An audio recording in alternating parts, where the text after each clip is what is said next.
David Hockney once said that artists, even when they're dead, are alive in their work. And after the very sad passing of Hockney in June 2026, at the age of 88, that feels especially true. Much of the conversation since his passing has been focused on his paintings, his sun-drenched and sultry Californian pools, and his confronting, intimate portraits of his friends, Ozzie Clarke, Celia Birtwell, Christopher Isherwood and Don Bacadie. However, so much of Hockney's life was spent outside of the canvas and in prints. Of course, we're biased at MyArtBroker. We're totally fascinated by his print oeuvre. But printmaking for Hockney was never supplementary to his painting practice. I think it's fair to say that it was through prints that Hockney experimented the most and stretched his innovative hand to push the boundaries of what prints could be. Whenever Hockney encountered a new technology, a new process, a new way of making images, it was often through printmaking that he explored its possibilities. Never one to rest on his laurels or lean on his successes, Hockney continued to innovate until the very end of his life. And in many ways, the history of Hockney's printmaking is really the history of how he saw the world. Printmaking is a rich and multifaceted art form encompassing a plethora of different techniques.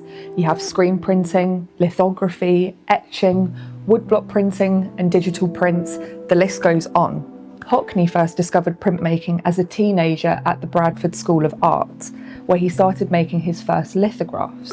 Drawn directly onto the stone, he used the medium to explore the ordinary people and interiors around him, and depict himself in self-portraits. In these early prints, we see Hockney encountering the questions that would occupy him for the next 70 years or so. How do we describe space in 2 dimensions? How do we organise what we see to mimic the experience of looking? Those questions became more ambitious when he arrived at the Royal College of Art in London. The etchings he produced here, most notably with Rake's Progress, document Hockney discovering the fundamental assets of printmaking. Prints encourage sequence, and they encourage variation. They ask an artist to think about how images might speak to one another. You can see that impulse running through the literary etchings he made throughout the 1960s. His illustrations of Konstantin Cavafy's poetry were published in 1967. That was the same year that Britain decriminalised homosexuality. Many of the etchings in this series present unabashed male sitters in the confines of their bedroom, either sweetly dozing off in bed or directly confronting the viewer. Hockney knew that through prints, he could circulate his art more widely. He even described this series as good propaganda, and said that while he'd never really been much of an activist, only in my work, but the effects of this series made him proud to think that he'd made people open up their lives a little bit, in his own words. Hockney never regarded printmaking as a subordinate medium. Many painters over the years have produced prints, but relatively few have used printmaking to challenge their own assumptions about representation like Hockney did. Printmaking is also an inherently collaborative art, something Hockney always welcomed. He never approached his studios, Gemini GEL, Tyler Graphics, Editions Electo, as places where imagery was to be reproduced.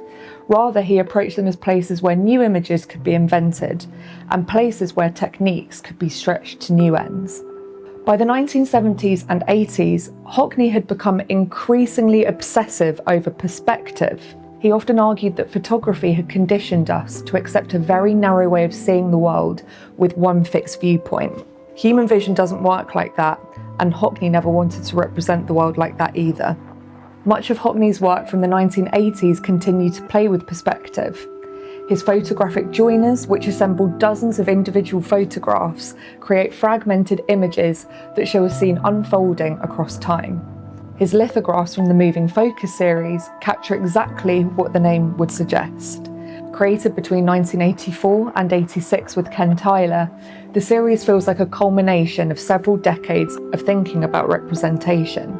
We see the artist's studio and living room alive. We see Celia as we've never seen her before, as Hockney captures her in different states and moods in one image. The medium gave him a way to experiment with layering, sequencing, fragmenting, and playfully toying with the way we see in a way that painting alone couldn't. That openness to rethink the medium is most obviously played out in the technologies he embraced in later life. There are very few artists of Hockney's generation who would have looked at an office photocopier and seen a draftsman's printing press. Fewer still who would have looked at an iPhone in the early 2000s and recognised a new graphic medium, but Hockney did both. His Xerox works showcase his sharp disinterest with tradition. He found that through the photocopier, the layers required by lithography had been removed, and that he could draw or paint directly onto a sheet of paper and copy it and layer it to produce a final print. Hockney said that this medium was the closest he'd ever come to printing to what it's like to paint, loving the spontaneity it provided. That was probably until he started drawing on the iPhone and iPad. When Apple released the first iPad in 2010, Hockney's printmaking practice was once again transformed. His daily drawing practice was given new life as he swapped his sketchbook for the screen and found his colourful compositions could be conjured up anywhere, from Yosemite to his native Yorkshire. The artist who'd once embraced lithography as a teenager in Bradford was still asking the same questions more than 70 years later. What can a new technology teach us about seeing? What can it reveal that previous technologies couldn't? That penchant for innovation was Hockney's greatest contribution to printmaking. He expanded the medium far beyond its conventional boundaries, and he understood more than most that every new process offered a new way of looking at the world. He was right when he said that artists live on in their work, and his prints are the most vivid record of a life spent looking. Hockney is still very much alive in his prints.